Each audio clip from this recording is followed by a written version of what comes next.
Hi, everybody. It's Becky with New Hampshire Audubon. Welcome to our Thursday morning live Q&A. I am happy to be here, happy to answer any questions that you might have. We'll talk about a few things first as I'm getting set up and organized. As always, if you're out there, I'd love to know that I'm coming through loud and clear and that you can see me and that you can hear me.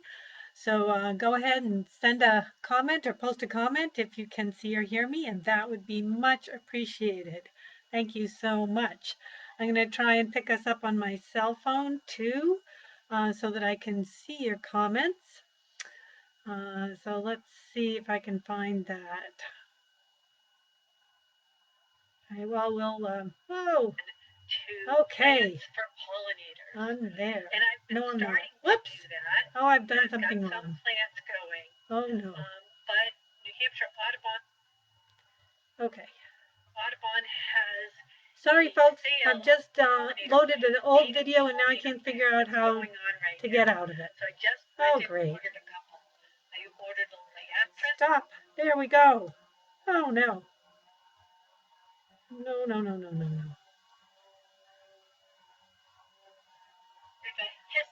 Ah. All right, well, I'll deal with that in just a moment. Actually, I better deal with it now. Okay.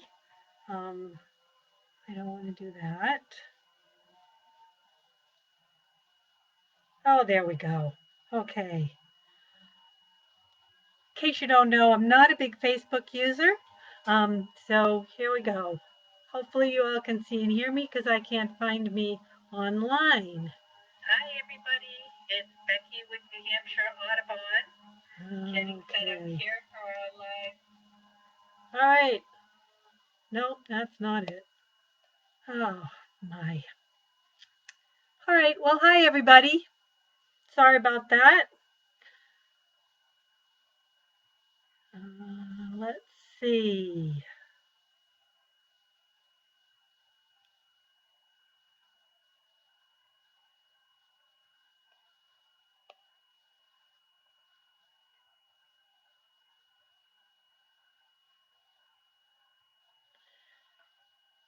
Okay, well, I'll check in a minute.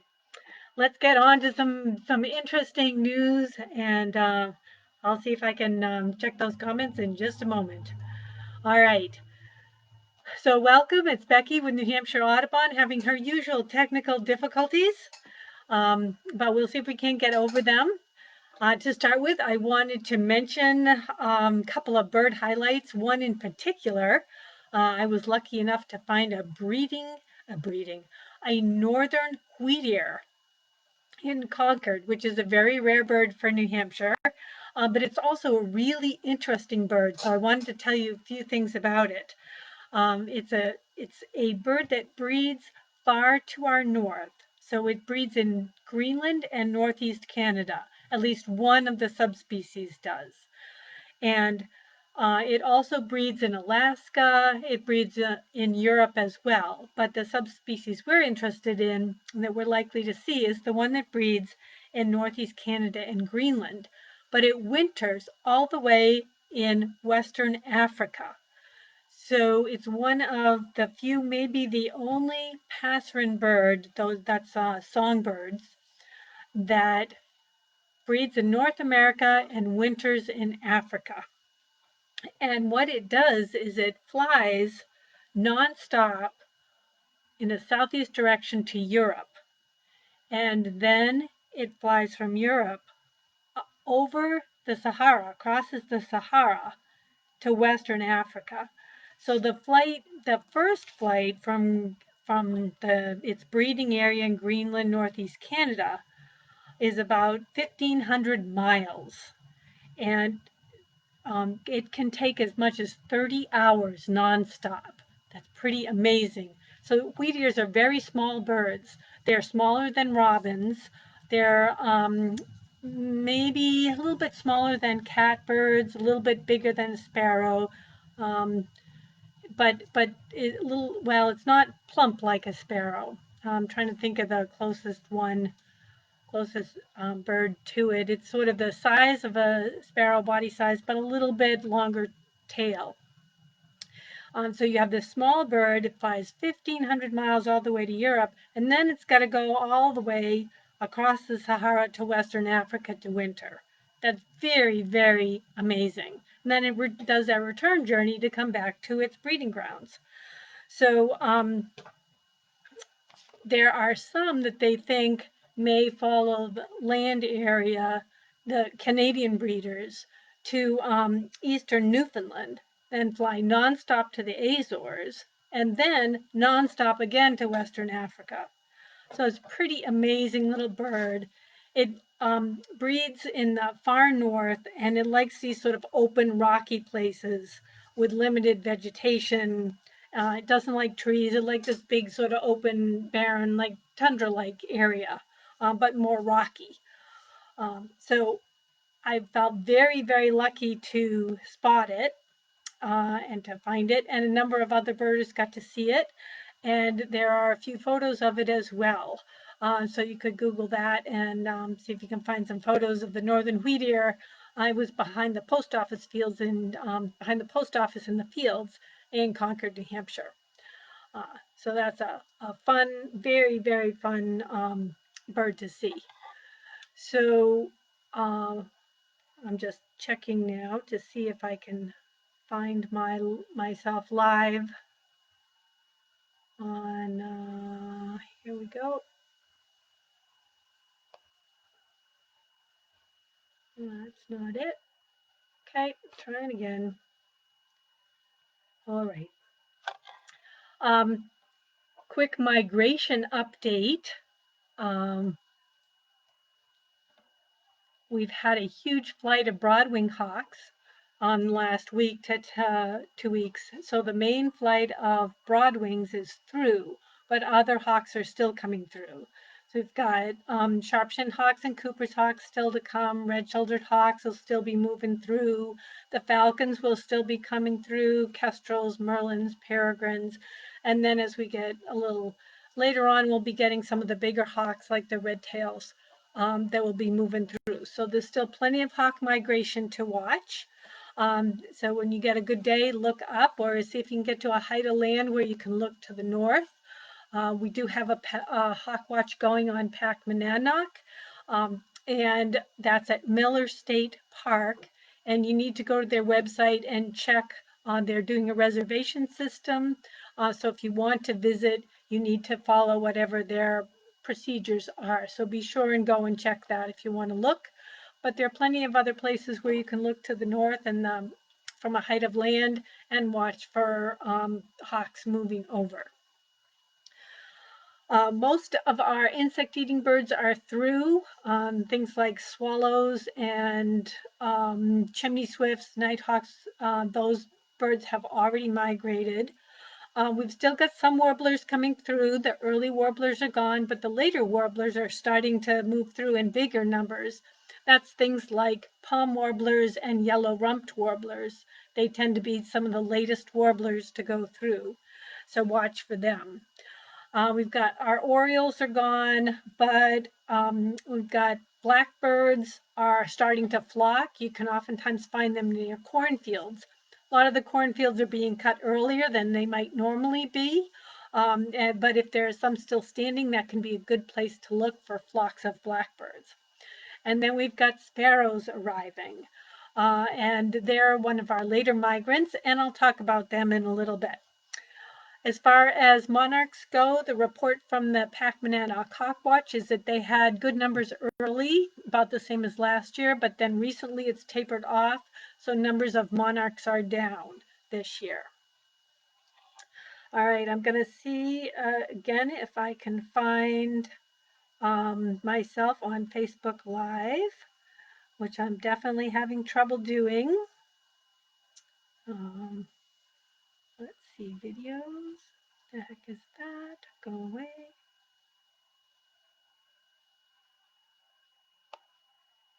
All right, that's not me. Okay.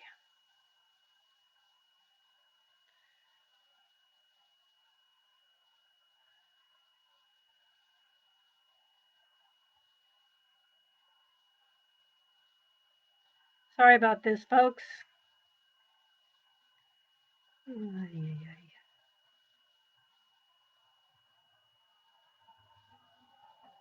Oh, here I am. Well, what do you know? All right, I finally found you. Kim, Judy, and Olivia are watching. Great, thank you very much. I can now see my comments. Yay. Okay, thank you very much. I'm assuming that um, everything is looking okay and that you can see and hear me. Thank you, Kim, Judy, and Olivia. All right, if anybody else is watching, oh, good. Thank you. Thank you, Becky. Good to know. I'm now finally seeing some comments on my computer as well. So that's a good thing. All right. Hopefully I can get you all on here. Great. If you have any questions, don't hesitate to send them along. Again, it's Becky with New Hampshire Audubon. And as I always say, please send me a comment now if you have questions. You can always message us on Facebook and a volunteer naturalist will help out. Or if you're watching later and this is a recording, you can always send an email to us at birds, etc., BIRDSETC at NHAudubon.org. And we will answer whatever questions we can for you. Hi, Lisa. Thanks very much for watching. Appreciate it. All right, so I mentioned that sparrows are starting to come through. And sparrows are some of our later migrants. They're seed-eating birds, so they have that short, fat, conical bill that's designed to crack open seeds, sometimes little seeds, sometimes bigger seeds. So they tend to come through now, and of course, lots of weeds and other plants have gone to seed, so there's a good supply of food for them. And if you have a garden or you're near community gardens, lots of times there are great weeds there with lots of seeds for sparrows. So it can be an excellent place to look in for different types of sparrows. Now, sparrows are really hard to identify. They're a big challenge, and it takes a lot of experience and a lot of looking at lots of different little brown jobs. You know, that's oftentimes the phrase that people use for sparrows is just that, little brown jobs, because they're all brown and they all tend to look the same. But there are some little differences, and there are some that you can learn to identify. And so getting out there and watching them when they're coming through, or if you're putting seed on the ground now, they will come into that seed, and you can get a chance to look at them up close. All right, Olivia, I see a question. Let me look at that. Is there a best time of day to be looking for the migrating birds? Yes, morning is definitely the best. Well, I shouldn't say that. I have to qualify that. So if you're looking for songbirds, songbirds migrate at night and then they stop during the day to rest and feed. And they tend to be most active in the morning. So if you want to look for migrant warblers, migrant sparrows, any of our songbirds that have maybe migrated overnight and they've just arrived in a new spot, the morning is the best time to go out. I found things start to quiet down when it gets particularly warm. Well, if we've got a warm day like we have today coming up. So around 11, things will be pretty quiet. I like to get out right at sunrise and be out for a couple of hours, maybe from 7 to 9. But if it's really cold and frosty right at sunrise, things can be kind of quiet. I was out Wednesday morning. It was cloudy when the sun came up, at least in the east. It was frosty. It was 28 degrees and cold, and birds were around. We did see quite a few things, but the frost didn't melt immediately because the sun was behind the clouds. So there was a little more action later as it warmed up, and the sun finally did come out and melted the frost. So a little bit of it depends on the conditions, but the afternoon is definitely the quietest time. Now, if you're looking for migrating hawks, really early morning is not a good time. So the hawk watchers usually start around 9 o'clock, but sometimes hawks can come through in the late afternoon. Sometimes there's a lot of activity in the morning when you get a morning liftoff of birds that have come in the night before, and they lift off and they're ready to take off again. So it's really hard to predict the best times to visit a hawk watching site. That can be variable. If you want your best chance of seeing lots of birds, you really got to commit yourself to the whole day. And you want to look for a day when there's not a sort of southerly wind flow. A warm wind flow is not good for migrating hawks. A northerly wind flow, northwest, calm conditions for those thermals to form are the best ones for things like broadwings, and a northwest, northeast sometimes wind can be good for things like sharpshins and Cooper's hawks. So it's really pretty variable. But the one constant seems to be in hawk watching that a south wind is not good. You usually have few hawks. And the Pac-Monadnock Raptor Observatory does post their results in a couple of different places. And if you're on the New Hampshire Birds email list, you can read them there, but it's also on the Hawk Migration Association of North America site. So you can check there and look for their daily reports. They do a report every day with conditions, how many they saw, and what their prediction for the next day is. Hi, Stephanie. Thanks for sending the message. All right. So I was mentioning that sparrows are around. One of our latest sparrows to arrive is the junco, the dark-eyed junco. They're birds that breed farther north, and they're often called snowbirds because they're around in the snow in the wintertime. And we're starting to see the very first juncos coming in. So we've got some of our late migrants are just starting to arrive. And we had a frost, so Becky the gardener is very sad. The last of her flowers are just above her head, but it's just the kind of conditions that will bring in some of these later migrants. We've also been getting quite a few questions about where are all my birds? And this is the time of year when there's a lot of movement happening with birds. And it happens with our resident species too. So during the summertime, chickadees and tufted titmice and white-breasted nuthatches, birds like that, they have their own individual territories. Well, the pair does. So a pair of chickadees will have one territory it defends from other chickadees. Same with tufted titmice. And then they move around for a bit as family groups. But come this time of year, they start to split up. The families disperse, and then birds come together in wintering flocks in a wintering area. And while that's all going on, there's a lot of movement. There's also a lot of food out right now, a lot of natural food supplies. This is when nuts ripen, berries ripen. There's lots of seeds, there's lots of weed seeds, there's lots of still little insect caterpillars around. Um, and so the birds we might normally see coming to our feeders that are our resident birds are out in the woods. They disperse out in the woods. They tend to move away from feeders or not come to them as much. And then we have other birds which are leaving before some of our far northerly wintering birds have arrived. So we have a gap in time when feeders tend to be very quiet. And it's perfectly normal. It doesn't happen to everybody, but it does happen very regularly at this time of year. And for many of us who don't have feeders out, it may not be as noticeable, or you may find that, oh, you were hearing chickadees all the time and now you're not hearing them. Perfectly normal.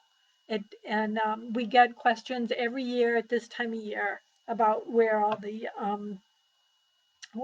birds. And when we get our first really cold snap, our first snows, and that's when we tend to see more birds coming back to feeders. So there can be, if we've got a mild fall with good food supplies, feeders can be quiet for a while. So you may have to suffer through it for a little bit, but usually when we get those heavy snows, birds start coming in. Now we've got a good pine cone crop that we've been mentioning. So we've got red-breasted nuthatches still here feeding on that. We've got crossbills moving around. They may come into feeders, or we may not see them coming into feeders later in the winter. We'll have to just kind of see how their movements are. Another bird that moves around a lot right now are goldfinch. We've definitely seeing an increase in them at the community gardens. All the sunflowers that have grown there have lots of seeds, and the birds are there feeding on them like crazy, as well as other little plants that have gone to seed. So the goldfinch will rove around, and then they may stay for the winter, they may not. So it's a lot of variation in bird movement. So if you've lost the birds at your feeder, don't worry, it is normal. Hi, Judd. Hi, Gianna. Thanks for watching. Appreciate it. Again, it's Becky with New Hampshire Audubon. And if you have any questions, don't hesitate to send a comment to me because I can see them now. Yay, minor victory. All right. So we've had our migration update. We've talked about where the birds are. I mentioned a little bit about sparrows, but another bird I want to mention that you may see right now and into the winter are cedar waxwings. So if you've noticed that there's quite a lot of fruit out there at this time of year, and it's a time when, crab apples are ripening, grapes that are the wild grapes on the vine, we've had a frost, they get sweeter, they're there, it's a good supply of fruit, and cedar waxwings gather in big flocks. And this is the time when they start to do that. They're much more either much smaller flocks or just individual pairs in the summertime when they're breeding. But they tend to be late breeding birds because they eat primarily fruit. So their youngsters are now out and about just at the time when all the fruit is getting ripe. So cedar waxwings are really beautiful brown birds. They have a satiny look to them on the back, a yellowish kind of breast, but their most identifying feature is a yellow band at the end of the tail. There are only two songbirds in our area that have a band at the end of the tail. One is the eastern kingbird, which has a white band all along the end of the tail, is black on the breast and black on the back, and white on the breast. The cedar waxwing has a yellow band at the end of the tail. It's brown on the back, yellow on the breast, has a little crest. Sometimes you see it kind of in the, oops, how do I do this? There we go, in the back of their head about here. Doesn't stick straight up, kind of in the back. And the youngsters have sort of dusky streaking on the breast. Their name, the waxwing name, comes from the fact that they have these little waxy tips on the ends of some of their feathers on their wings. They're red waxy tips. And the number of waxy tips that they have is related to their sex and their age.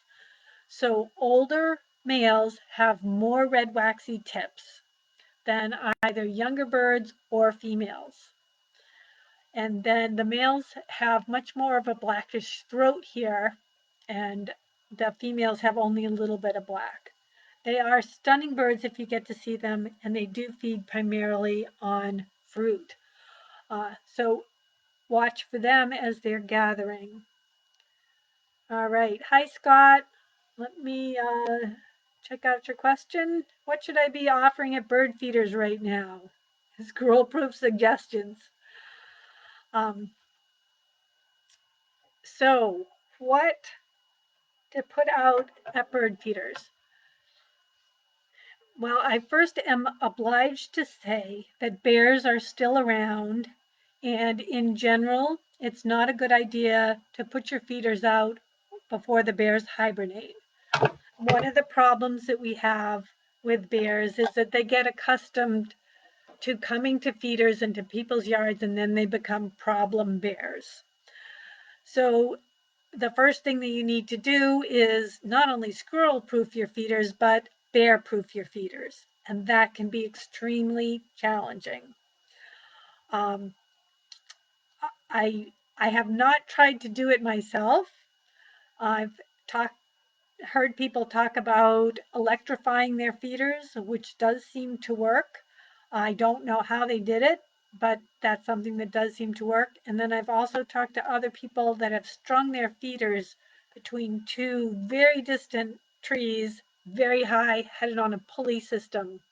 Um, but it had to be a wire pulley that the bears couldn't break or undo. It's amazing trying to outwit them.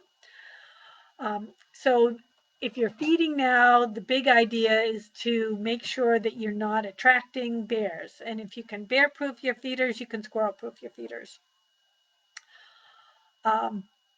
Any, well, if you can't bear proof your feeders, you can try scattering seed on the ground. And when I do that, I use a mixed seed because some of the smaller sparrows will like some of the millet that's in it. And there's sometimes they'll go for crack corn, and then of course everybody loves sunflower seeds. And a mixture on the ground will attract a variety of birds to come in. You can put out suet now. Suet is always popular, but it's still warm enough that you have to be careful of it going rancid. So you want to make sure that you put out just a little bit and refresh it every couple of days. So don't put out very much. Or wait until it gets a little cooler before you put that out. Uh, One of the things you can feed if you can keep the bears away is hulled sunflower seed. Sunflower, as I mentioned, is really popular among birds, and the hulled sunflower is something that even birds with small bills that are not able to crack the full-size sunflower seed with the hull around it, if they can't crack it, and you provide hulled sunflower, then they can get to that. We're getting to the end of hummingbird feeding. If you want to leave your hummingbird feeder out a little longer for the late migrants, I'm sure that late migrating hummingbird would appreciate it, but they won't be coming through for too much longer. I wanted to just mention on squirrel proofing the feeder, there are a couple of types of feeders that you can buy that are designed to be squirrel proof. One is counterweighted, another has a spinner on it, another's in a cage. Um, People have varying degrees of success, but for the most part, some of them really seem to work. Uh, I put mine on a pole that has a predator guard on it, like a stovepipe on it, that they can't get up. There's a top to it. And you can buy one of those. You can check out New Hampshire Audubon's store for some of the things I'm talking about.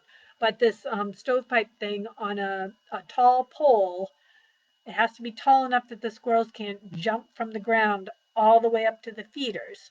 But that's a type of setup that will keep a squirrel from getting to your feeder. So that's one idea for how to do that. Let me just check.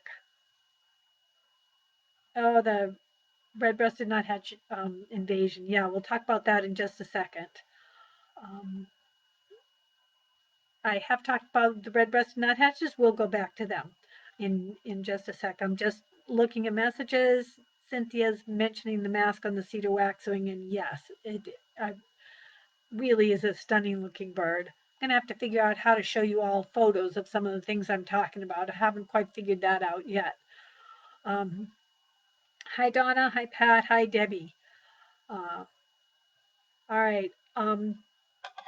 Scott mentioned the red-breasted nuthatches, and there are a lot of them around right now. So we have two different kinds of nuthatches that you can see here in New Hampshire. One is the white-breasted nuthatch, around year-round.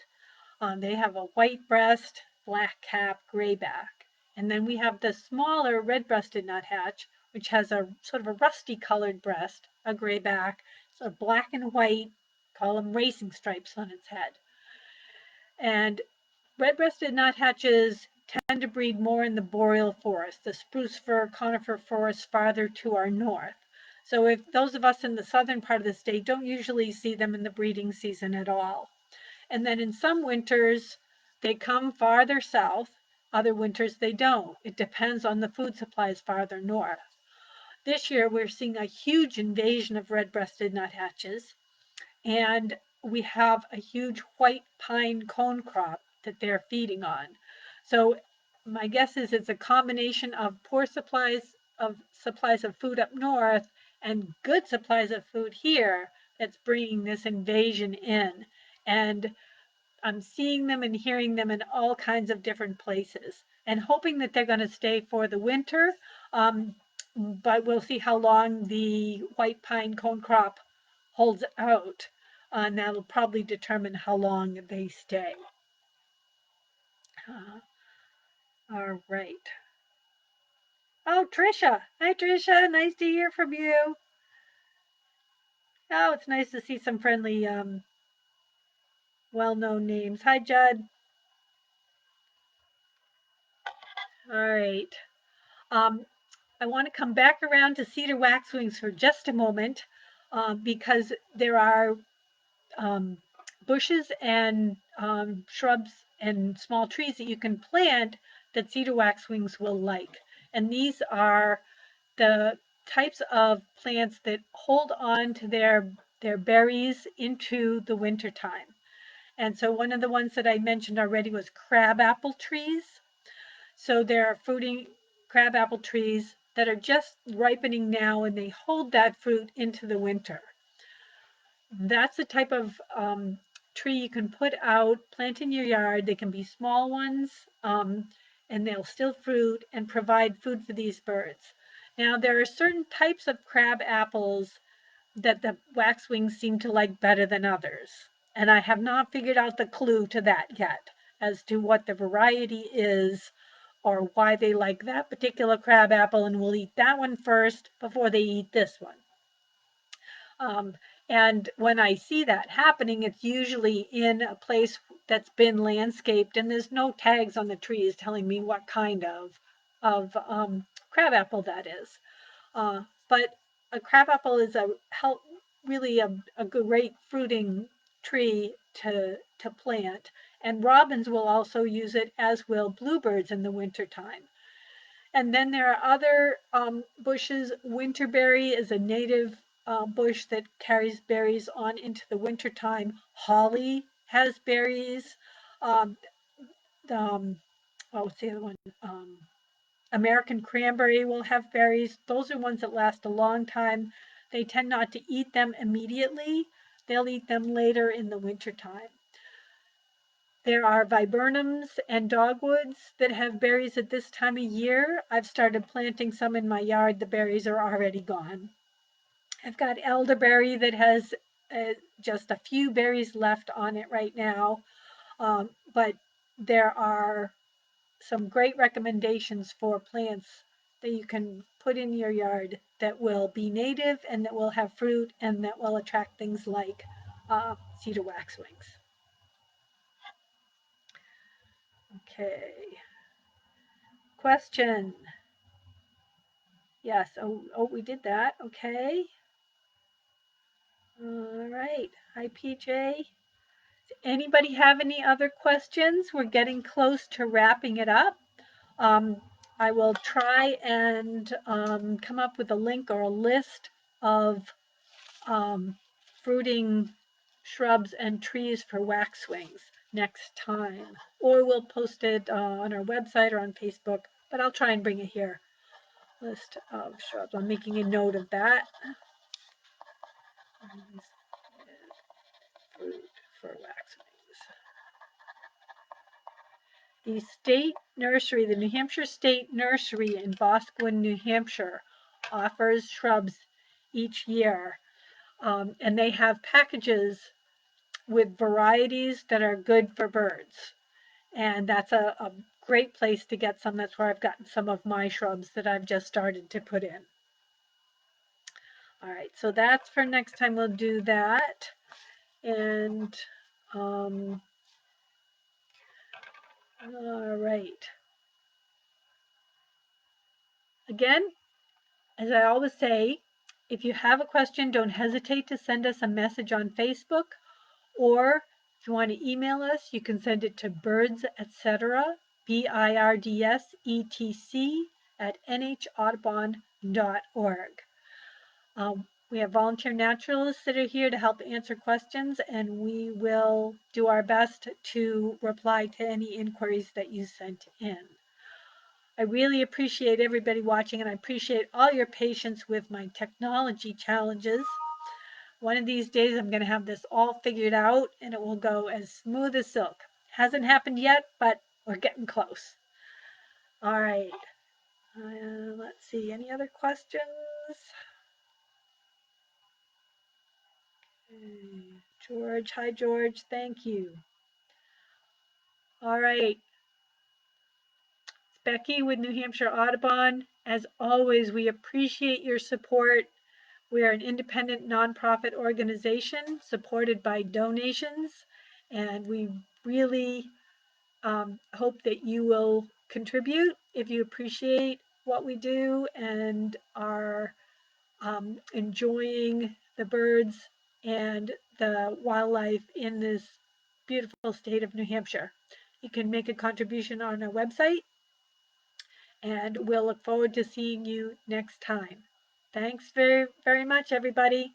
Enjoy the birds, enjoy the flowers, enjoy whatever you can see out in the natural world.